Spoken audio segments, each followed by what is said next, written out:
So friend यो video चाहिँ specially मैले मेरो कस्टमर सपोर्टको लागि बनाएको हो।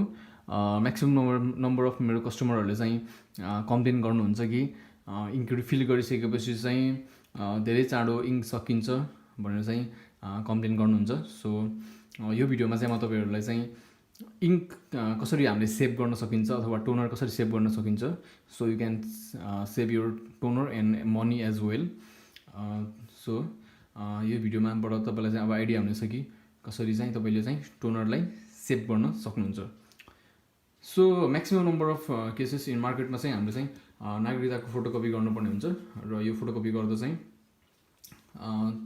ब्याकग्राउन्डमा चाहिँ डार्क ब्ल्याकको मसीहरू चाहिँ इङ्क धेरै युज हुन्छ। सो यो कारणले गर्दा चाहिँ हाम्रो इङ्क चाँडै सकिन्छ। सो यो यसमा चाहिँ हामीले हल्का सेटिङ हुन्छ, डार्कनेस सेटिङ, त्यसलाई अथवा तपाईँले डेन्सिटी भनेर बुझ्न सक्नुहुन्छ। यो सबै प्रिन्टरमा हुन्छ। बाइ द वे अहिले मेरो यो प्रिन्टरको मोडल चाहिँ क्याननको इमेज क्लास MF221D भन्ने मोडलको प्रिन्टर हो। सो यही साइडमा तपाईँले अर्को देख्न सक्नुहुन्छ, यो इट इज क्याननको 3010 भन्ने यो प्रिन्टर हो। सो ब्रदरको पनि थुप्रै मोडलको प्रिन्टर हुन्छ होइन। सबै प्रिन्टरमा चाहिँ यो तपाईँको डेन्सिटीलाई घटाउने बढाउने सेटिङ्स चाहिँ हुन्छ। सबैको सेटिङ्स गर्ने तरिका फरक हुन्छ, तर चाहिँ जो सिस्टम सबैमा दिएको हुन्छ। सो मैले अहिलेको केसमा इन दिस केस यो क्याननको 221D प्रिन्टरमा म तपाईँलाई सिकाउनु गरेको छु र यो चाहिँ it will be very similar to 211 and 241D 261D सबै लगभग यस्तै प्रिन्टर देखिनेमा सबैमा लगभग सेम नै प्रोसेस हुन्छ। र म तपाईँलाई नर्मल्ली यो गरेर देखाउँछु अब फर्स्टमा चाहिँ होइन। सो एनर्जी सेभरलाई अफ गरिदिउँ र यहाँ देख्न सक्नुहुन्छ डेन्सिटी हाम्रो चाहिँ यो फोटोकपीको लागि अब रेडी छ र डेन्सिटी हाम्रो यहाँ 0 छ अहिले।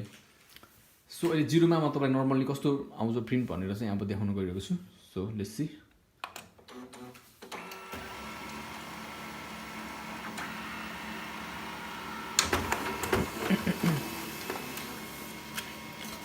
सो देख्न सक्नुहुन्छ एकदम डार्क छ यो प्रिन्ट चाहिँ। ब्याकग्राउन्डमा चाहिँ अन्नेसेसरी टोनरहरू चाहिँ आएको छ, फोटो पनि एकदमै डार्क छ।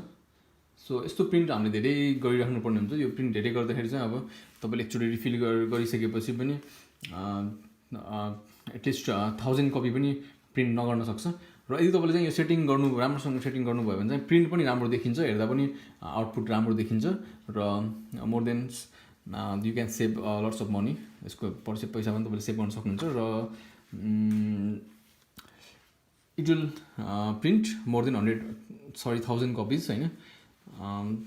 यसरी हामीले यसरी गर्दाखेरि चाहिँ एराउन्ड 500 कपिजहरू एक्स्ट्रा पनि तपाईँले गर्न सक्नुहुन्छ। सो अब म तपाईँलाई फेरि अब यसरी राखेर सेम यसैको पछाडि मैले चाहिँ अर्को प्रिन्ट दिन गइरहेको छु, यता यसलाई तल राखेर। सो अब मैले चाहिँ डेन्सिटीलाई घटाउनु गरेको छु।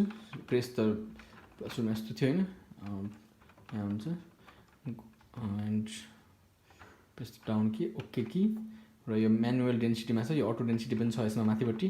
सो म्यानुअलमै जानुहोस् र यसलाई चाहिँ माइनसमा गरिदिनुहोस्। माइनस गरिदिनु भइसकेपछि यसमा चाहिँ ओके गरिदिनुहोस्। सो अब देख्न सक्नुहुन्छ डेन्सिटीमा अघि 0 थियो, अब चाहिँ -4 छ। तो लेट्स सी अब कतिको फरक आउँछ। See the difference between the previous and after.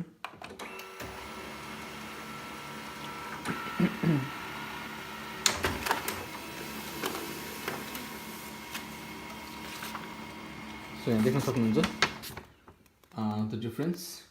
माथिको चाहिँ मैले 0मा गरेको थिएँ र त्यसपछि चाहिँ अब तलको चाहिँ यो -4 मा छ। फोटो पनि क्लियर छ होइन, फोटो पनि क्लियर देख्न सक्नुहुन्छ।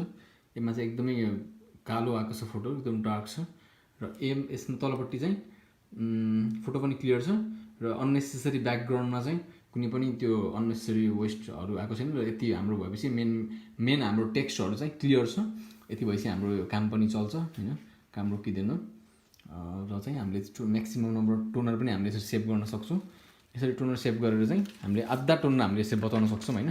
यदि तपाईँको 1000 कपीमै सकिन्छ भने चाहिँ रिफिल गरेको यसरी तपाईँले गर्नुभयो भने, यो आइडियाले गर्नुभयो भने चाहिँ 1500 एराउन्ड 1500 कपी पनि गर्न सक्छ, 400-500 कपी धेरै गर्न सक्छ होइन। सो तपाईँहरूलाई चाहिँ यो आइडिया चाहिँ हुनुपर्छ। यसरी गर्दाखेरि चाहिँ you can save a lots of toner and money as well. यस्तै गरेर म तपाईँलाई एउटा एक्स्ट्रा तपाईँ यसमा पनि म डेन्सिटी कसरी घटाउन बढाउन मिल्छ भनेर क्याननको 3010 पनि देखाउन गइरहेको छु। सो यसरी यो चाहिँ यो नर्मली 1 मा हुन्छ होइन। र फेरि हामीले एकचोटि यहाँ सेकेन्ड बटनमा क्लिक गऱ्यो भने यो डेन्सिटीको यो अप्सन छ यहाँ, अब 0 मा छ र एमा चाहिँ हामीले चाहिँ माइनस गर्दै लिएर गयो भने यो -4 सम्म छ होइन। र यदि हामीलाई कुनै चिज एकदमै लाइट छ र त्यसलाई हाम्रो डार्क गर्न छ भने हामीले त्यसलाई बढाउन सक्छौँ यसरी। यो पनि 4 सम्म म्याक्सिमम नम्बर अफ 4 मा छ। र यसको लागि चाहिँ हामीले चाहिँ मैले चाहिँ एउटा सेपरेट भिडियो डिटेलमा छुट्टै सेपरेट भिडियो बनाएको छु, darkness settings on Canon 3010 model भनेर चाहिँ होइन। सो अहिले म तपाईँ यतिकै यो भनिदिएको मात्रै हो, रिभाइज गरिदिएको हो।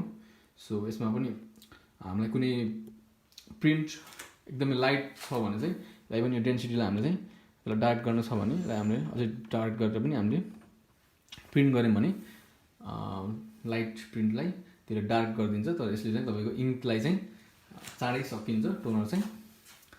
सो यसरी चाहिँ सो गाइस यदि तपाईँले यो टेक्निक युज गरेर फोटोकपी गर्नुहुन्छ भने चाहिँ तपाईँले चाहिँ आफ्नो टोनरलाई सेभ गर्न सक्नुहुन्छ। सो मलाई हजुरहरूले धेरै कम्प्लेन गर्नुभएको भएर कसरी किन इङ्क चाँडै सकिन्छ भनेर चाहिँ कम्प्लेन गरेको भएर चाहिँ मैले चाहिँ यो भिडियो बनाएको हो। त्यस्तै उसलाई फोकस गरेर मैले भिडियो बनाएको हो। So I hope you like this video and go through it.